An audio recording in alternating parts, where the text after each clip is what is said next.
In today's video, I'm going to teach you how to create Dropbox account.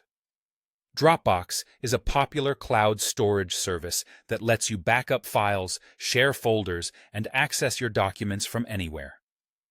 We'll go from opening your browser to activating your new account, with clear tips along the way. Start by opening your preferred web browser and searching for Dropbox.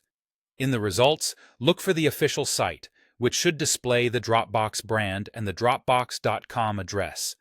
Avoid sponsored results that don't match the official domain. Click the main Dropbox link to open the home page.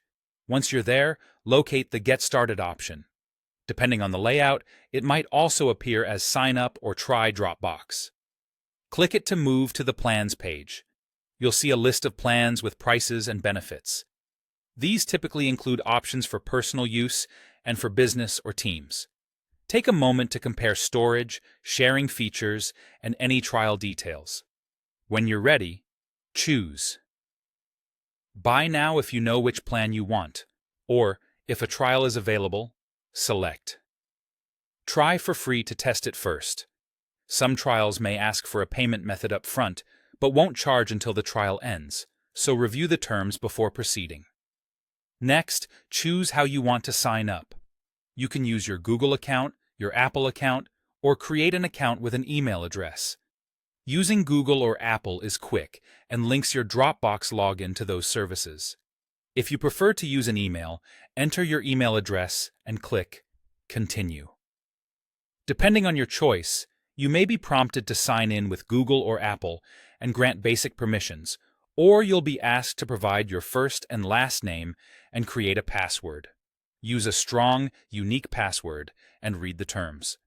When everything looks good, click Agree and sign up.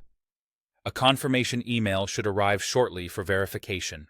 Open your inbox, find the message from Dropbox, and click the verification link. If you don't see it, check your spam or promotions folder and give it a minute or two. After you confirm your email, your new account is ready to use. You can sign in on the web and start exploring your files area, create folders, and adjust settings. For convenience, consider bookmarking the site so you can return quickly. When you're comfortable, you can also enable extra security like two-step verification from your account settings, and if you like, download the desktop or mobile apps later to keep files synced across devices. That's it. Your Dropbox account is set up and ready to go.